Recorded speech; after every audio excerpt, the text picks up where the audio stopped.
공무집행방해는 혐의에 연루되었을 때 유독 가볍게 생각하는 범죄입니다. 피해 대상인 경찰관이 시민을 위해 일하는 공무원이고 술에 취해 잠깐 밀친 정도라면 큰 문제 없이 끝날 것이라고 생각하는 경향이 많은데요.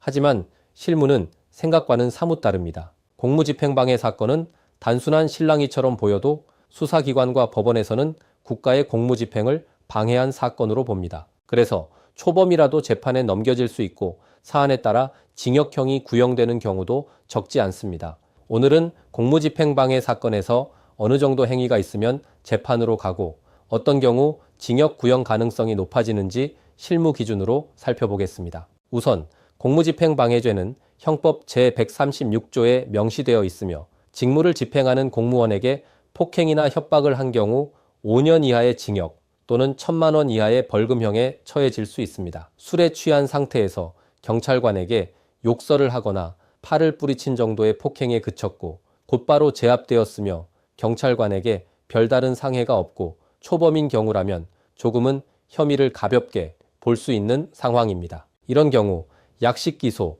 기소유예 등 비교적 수월한 마무리를 노릴 수 있습니다. 반대로 경찰관 폭행의 선을 넘는 순간 분위기는 완전히 달라집니다. 경찰관의 멱살을 잡았다면 단순한 실랑이로 보기 어렵습니다. 얼굴이나 가슴을 때렸거나 발로 찼거나 침을 뱉었거나 수갑을 채우는 과정에서 몸을 비틀며 경찰관을 다치게 했다면 재판으로 갈 가능성이 높아집니다. 특히 지구대나 순찰차 안에서 상황이 끝났음에도 계속 욕설을 하고 난동을 부린 경우, 여러 경찰관에게 반복적으로 저항한 경우에는 검찰이 벌금으로 끝낼 사건인지 다시 보게 됩니다. 피해 경찰관이 진단서를 제출했다면 구공판 가능성은 더 올라갑니다. 찰과상, 타박상, 염좌처럼 보기에는 크지 않아 보여도 공무집행 중인 경찰관이 실제로 다쳤다는 점은 양형에서 불리하게 작용합니다. 조금 더 나아가 징역 구형 가능성이 높아지는 요소는 주먹질, 발길질, 멱살, 얼굴 가격,